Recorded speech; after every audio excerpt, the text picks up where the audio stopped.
Guys, bigla na lang pagising ko, gusto ko ng sausage McMuffin with egg tsaka hash brown. So, umorder ako agad pagkagising ko. Sasamantalahin ko hanggat okay yung panglasa ko. Brown rice ako, tsaka ito yung binili namin kagabi, ininit ko na lang.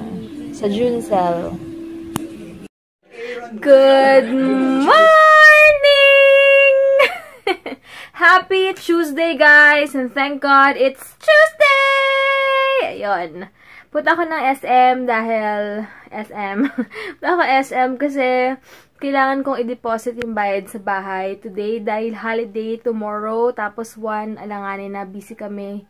Alis kami, di ba? May asikasuhin nga kami. Tapos, bibili ako ng gusto kong ham sa supermarket kasi yung holiday ham, yun lang yung gusto ko. Para may breakfast na ako, para ma-avoid ko na rin yung pa-deliver sa McDo. Hindi rin healthy. Siyempre, hindi rin healthy yung ham, pero mas maluluto mo ng mas maayos pag ikaw, diba? Ikaw yung magluluto. So, ayun. Alis muna ako. Babalik ako kaagad. Si Heinz may overtime ngayon. Kaya late pa siya uwi, sobrang maghapon nga, sobrang daming meeting. As in, sobra kawawa naman. Pero nag-update naman siya sa akin. Pinapakita niya yung about saan, mga gagawin niya. Ayun, kaya nakakaawa naman. So, ngayon, di ko alam, baka bilan ko lang siya ng something. May food naman siya, pero baka bilhin ko siya ng drinks niya para ma-relax naman siya mamaya pag uwi. Kahit papalo, kasi gusto nun yung mga drinks na sobrang lamig. Ayun. So, later na lang, guys. Alis muna ako. Babush. Natatawa ako kasi parang kailan lang ang luwag-luwag pa itong shirt ko. Tapos sinuot ko siya. Dahil sa tiyan ko. Ayan. Tsaka hindi na siya puro puson. Sabi nga ni Heinz, di ba syempre mga 4 weeks ganyan to onwards. First try, parang ano pa lang siya. Parang blood pa lang talaga siya na nag-form pa lang. Pero ngayon, ibang-iba na daw yung tiyan ko. Hindi na daw mapagkakailang buntis na ako. Dahil ang tigas na niya. Iba na siya talagang. Ayan o, tignan nyo. Bilog na talaga siya. Nakakatuwa lang. Anyway, alis na talaga ako. Medyo mahaba yung pila sa BPI. Ngayon papunta na ako sa BDO para mag-deposit. Grabe, dulo sa dulo pa ako. Pero kaya lang, para matapos na. And then after ito, mag-grocery ako. Tapos, kakain. Bilan ko si Heinz ng something to drink.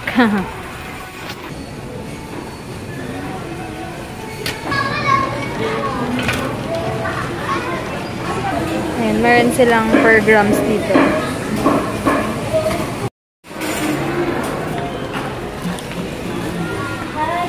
Ito pala yung order ko since hindi ako nakakain masyado ng maayos kanina. Kakain ako ngayon ng binatog. Kain! Hey guys, ayan, kayo na pa ako dito sa bahay. Nanood din ako ng TV Patrol. And thank you so much, Ate Jack, sa time mo today. Siya talaga lagi nandyan para sa akin. As in, thank you so much. Tsaka feeling ko like ko na siyang nai-istorbo. Alam niyo yun, parang feeling ko minsan na parang storbo talaga ako sa kanya. Kasi may work din siya, pero talagang nag-replay pa rin talaga siya lagi. Thank you so much, Ate Jack. Buti na lang sa Singapore, parang same lang yung time. Same lang yung time, diba? Kaya talagang madalas ko siya nakakausap. Anyway, meron ako rashes dito sa may bandang taas ng kilikili. Ang kati-kati niya, hindi ko matiis na hindi ko siya kamutin, as in. Ayun, si baby super hyper today, as in. Pero kaya na siguro tulog siya, pero ngayon, feel ko na naman siya. Natutuwa ako sa group ng mga mommies. Marami akong natututunan. Kaya natutuwa ako. Gamit ko pala yung yung binigay sa akin na lip tint ni Sis Elizabeth sa The Perfection Shop.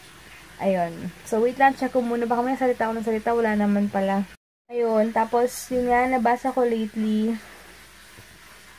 yung kay Marian. Para may nang bash sa kanya. Sabi ko nga, yung caption ko doon, baka for sure naman kasi yung mga nagsasabi kasi ng mga hindi magaganda sa buntis, kung makalait na lang, basta kung ano yung mga sabi hindi maganda sa buntis.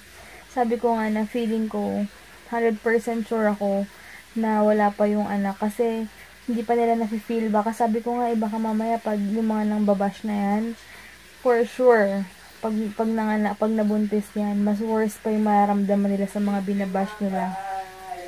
Alam niyo yun, kasi kala ko rin, dati wala naman ako against sa mga nag-iinarting buntis, pero ngayon ko lang naranasan na grabe pala, iba yung hormones, bawal talaga ma-stress kasi bigla lang sasakit yung puson mo, basta iba talaga, iba yung maramdaman mo talaga, tsaka iba yung hormones mo ngayon, na maraming changes talaga, hindi lang siya sa physical, kundi talagang emotionally, iba talaga. Kaya masasabi ko talaga na hindi ganun kadali talaga magbuntis. Pero swerte na talaga yung mga iba na hindi nakakaranas ng ganito.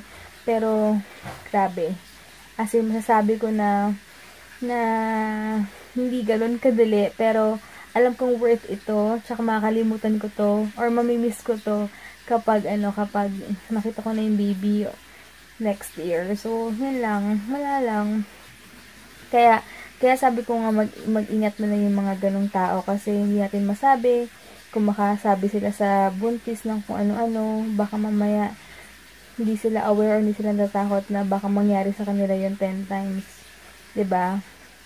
Kaya pag may nakikita ko hindi maganda or something na hindi ko nagugustuhan, wala, nasa isip ko lang yun, pero hindi ko na kailangan magsabi pa or i-comment ko pa or i-bash pa siya, diba, na ganun. Parang nanahimik na lang ako na parang sayang din yung oras. Alam niyo yun?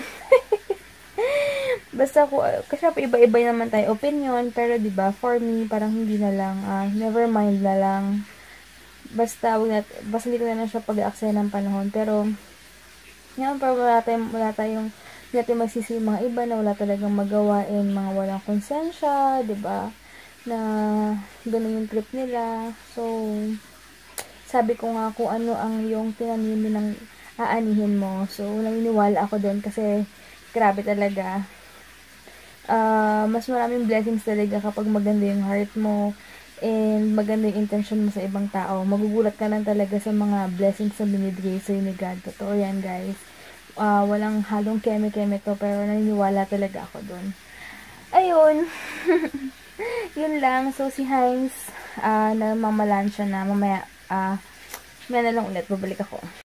Ayan. Mag-ala ka muna. Hindi ko pala nakikita today. Hey, how are you? Yun akong, wait lang. Ayan, take 2 ulit. Marami kasing ano eh. Alright, hi everyone. Taas mo. Hindi Baba mo yung phone mo. Hindi pwede. Okay lang, half lang. Ay, nako. Hope everyone's Wait lang. doing okay. Okay. Kita ba? Yeah. Wag mo na. Hi ka kay Ate Jack. Hey, Ate Jack. Siya lagi naglilibang sa akin everyday kahit may work Thank you so much. Thank you so much. Good night everyone. Good night Manila. Haba na yung hair ko. Nakapi ko na. Good night. Si Ate Jack nag-aantay na lang din ng husband niya today. Pero for siya dumating ngayon. And siya yung magtuturo sa akin kung ano yung mga dapat kainin, bawal, ganyan, as in. Pag may bago akong bag, pag may gusto kong bilhin, ate, pwede ba ito sa akin? O kaya pag may gusto kong gamitin sa face, ate, okay ba ingredients? Kasi ang galing niya talaga. Kabisado niya yung mga ingredients na bawal sa mga buntis, mga ganyan. Kung nga eh, para siyang feeling ko pangalawa siya sa Google. Kaya kaya natutuwa ko siyang kausap. Saka positive lang, walang chismis-chismis. Ayun, parang puro food lang yung usapan, puro good vibes lang, ganun lang siya. Kaya nakakatuwang kausap siya, as in. Kaya wala lang, yun lang. Siya lang kasi laging kausap ko everyday. Yung tubig baka puno na. Hindi, sobrang hina. Ha? Lumina, nanda kasi kanina. Ha? Yeah. So, good night. Bye guys. Bukas na lang. Bukas. Hindi ko alam, baka pahinga lang ako. Dito lang ako. Nagbe-bed rest. Saan? Kagala tayo bukas. Saan pupunta? Basta kagala tayo.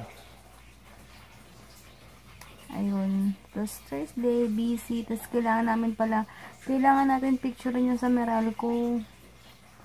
Yung bahay natin, tsaka yung Next week na yan. Pero naman next week na yun. Wala pa naman titira eh. Naayos pa naman eh. Diba babalik pa na tayo dun ulit? Diba? Ang ganda ng lifting to. Matte, tsaka parang hindi pa rin talaga siya nawawala, no? Tumingin ako sa Buko-Buko kanina. Buko-Buko Cafe. Ouch. Yung baby ko sumipa.